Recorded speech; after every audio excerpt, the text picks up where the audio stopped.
Shalom. Welcome to the Bible in a Year live Tanakh project. Join us as we explore Deuteronomy chapter 8 to 10 today, where Moses reminds the Israelites of God's unwavering provision and care in the wilderness and warns them that true prosperity comes not just from abundance, but from a heart that fears and loves and obeys God above all else. Today is day 5 of week 9. Let's dive in. Deuteronomy chapter 8.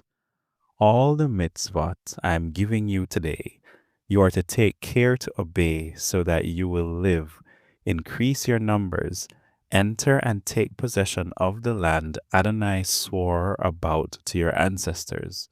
You are to remember everything of the way in which Adonai led you these 40 years in the desert, humbling and testing you in order to know what was in your heart, whether you would obey his mitzvot or not.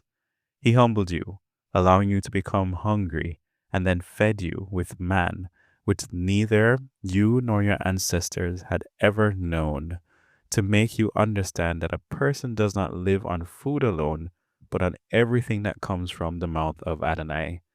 During these 40 years, the clothing you were wearing didn't grow old, and your feet didn't swell up. Think deeply about it. Adonai was disciplining you, just as a man disciplines his child. So obey the mitzvot of Adonai your God, living as he directs and fearing him. For Adonai your God is bringing you into a good land, a land with streams, springs, and water welling up from the depths in valleys and on hillsides. It is a land of wheat and barley, grapevines, fig trees, and pomegranates, a land of olive oil and honey, a land where you will eat food in abundance and lack nothing in it, a land where the stones contain iron and the hills can be mined for copper. So you will eat and be satisfied, and you will bless Adonai your God for the good land he has given you. Be careful not to forget Adonai your God by not obeying his mitzvot, rulings, and regulations that I am giving you today. Otherwise, after you have eaten and are satisfied, built fine houses and lived in them, and increased your herds, flocks, silver, gold, and everything else you own, you will become proud-hearted, forgetting Adonai your God, who brought you out of the land of Egypt, where you lived as slaves, who led you through the vast and fearsome desert, with its poisonous snakes, scorpions, and waterless thirsty ground, who brought you water out of flint rock for you, who fed you in the desert with man, unknown to your ancestors, all the while humbling and testing you in order to do you good in the end. You will think to yourselves, my own power and the strength of my own hand have got me this wealth. No, you are to remember Adonai your God, because it is he who is giving you the power to get wealth, in order to confirm his covenant, which he swore to your ancestors, as is happening even today. If you forget Adonai your God, follow other gods and serve and worship them, I am warning you in advance today that you will certainly perish. You will perish just like the nations that Adonai is causing to perish ahead of you, because you will not have heeded the voice of Adonai your God. Chapter 9. Listen, Israel, you are to cross the Yarden today, to go in and dispossess nations greater and stronger than you, great cities fortified up to the sky, a people great and tall, the Anakim, whom you know about and of whom you have heard it said, who can stand before the descendants of Anak? Therefore understand today that Adonai your God will himself cross ahead of you as a devouring fire. He'll destroy them and bring them down before you. Thus will you drive them out and cause them to perish quickly, as Adonai has said to you. Don't think to yourself, after your God has pushed them out ahead of you, it is to reward my righteousness that Adonai has brought me in to take possession of this land. No, it is because these nations have been so wicked that Adonai is driving them out ahead of you. It is not because of your righteousness or because your heart is so upright that you go in to take possession of their land, but to punish the wickedness of these nations that Adonai your God is driving them out ahead of you, and also to confirm the word which Adonai swore to your ancestors, Abraham, Yitzchak, and Yaakov. Therefore, understand that it is not your righteousness that Adonai your God is giving you this good land to possess. For you are a stiff necked people. Remember, don't forget, how you made Adonai your God angry in the desert, from the day you left the land of Egypt till you arrived at this place. You have been rebelling against Adonai. Also, in Horeb, you made Adonai angry. Adonai was angry enough with you to destroy you. I had gone up to the mountain to receive the stone tablets, the tablets on which was written the covenant Adonai had made with you. I stayed on the mountain 40 days and nights without eating food or drinking water. Then Adonai gave me the 2 stone tablets inscribed by the finger of God, and on them was written every word Adonai had said to you from the fire on the mountain the day of the assembly. Yes, after 40 days and nights, Adonai gave me the 2 stone tablets, the tablets of the covenant. Then Adonai said to me, Get up and hurry down from here, because your people, whom you led out of Egypt, have become corrupt. So quickly have they turned aside from the way I ordered them to follow. They have made themselves a metal image. Moreover, Adonai said to me, I have seen this people, and what a stiff-necked people they are. Let me alone, so that I can put an end to them and blot out their name from under heaven. I'll make out of you a nation bigger and stronger than they. I came down from the mountain. The mountain was blazing fire, and the 2 tablets of the covenant were in my 2 hands. I looked, and there you had sinned against Adonai your God. You had made yourself a metal calf. You had turned aside quickly from the way Adonai had ordered you to follow. I seized the 2 tablets, threw them out of my 2 hands, and broke them before your eyes.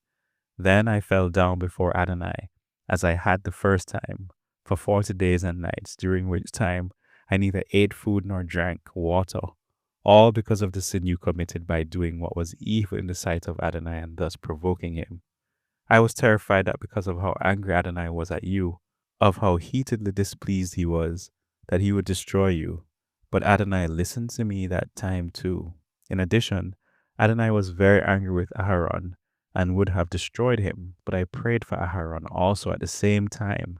I took your sin, the calf you had made, and burnt it up in the fire, beat it to pieces, and ground it up still smaller, until it was fine as dust, and then I threw its dust into the stream coming down from the mountain. Again at Taberah, Massa, and Kivroth Hatava, you made Adonai angry. And when Adonai sent you off from Kadesh Barnea by saying, Go up and take possession of the land I have given you, you rebelled against the order of Adonai your God. You neither trusted him nor heeded what he said. You have been rebelling against Adonai from the day I first knew you. So I fell down before Adonai for those 40 days and nights, and I lay there because Adonai had said he would destroy you.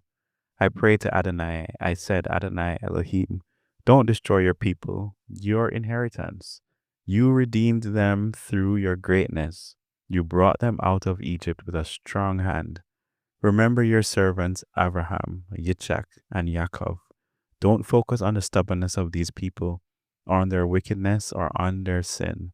Otherwise, the land you brought us out of will say, It is because Adonai wasn't able to bring them into the land he promised them, and because he hated them that he has brought them out to kill them in the desert. But in fact, they are your people, your inheritance, whom you brought out by your great power and your outstretched arm. Chapter 10. At that time, Adonai said to me, Cut yourself 2 stone tablets like the first ones.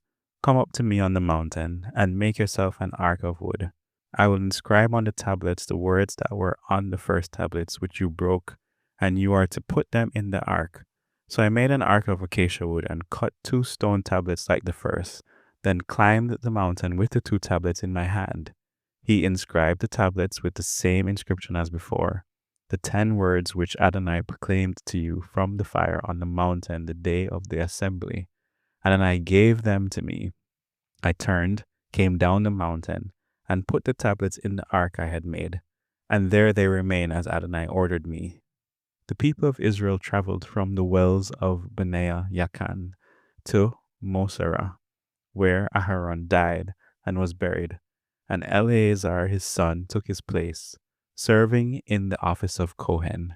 From there they traveled to Good God, and from Good God to Yotvata, a region with running streams. At that time, Adonai set apart the tribe of Levi to carry the ark for the covenant of Adonai, and to stand before Adonai to serve him and to bless in his name, as they still do today. This is why Levi has no share or inheritance with his brothers. Adonai is his inheritance, as Adonai your God had said to him. I stayed on the mountain 40 days and nights, as previously, and Adonai listened to me that time too. Adonai would not destroy you. Then Adonai said to me, Get up and go on your way at the head of the people, so that they can enter and take possession of the land I swore to their ancestors that I would give them.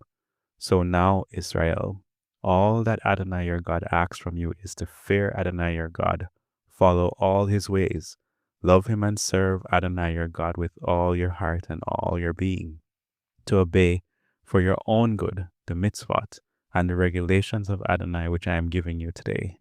See, the sky, the heaven, beyond the sky, the earth and everything on it all belong to Adonai your God. Only Adonai took enough pleasure in your ancestors to love them and to choose their descendants after them, yourselves, above all peoples, as he still does today. Therefore, circumcise the foreskin of your heart, and don't be stiff-necked any longer. For Adonai your God is God of gods and Lord of lords, the great, mighty, and awesome God, who has no favorites and accepts no bribes. He secures justice for the orphan and the widow. He loves the foreigner, giving him food and clothing. Therefore, you are to love the foreigner, since you are foreigners in the land of Egypt. You are to fear Adonai your God, serve him, cling to him, and swear by his name. He is your praise, and he is your God, who has done for you these great and awesome things, which you have seen with your own eyes. Your ancestors went down into Egypt with only 70 people, but now Adonai your God has made your numbers as many as the stars in the sky. Amen.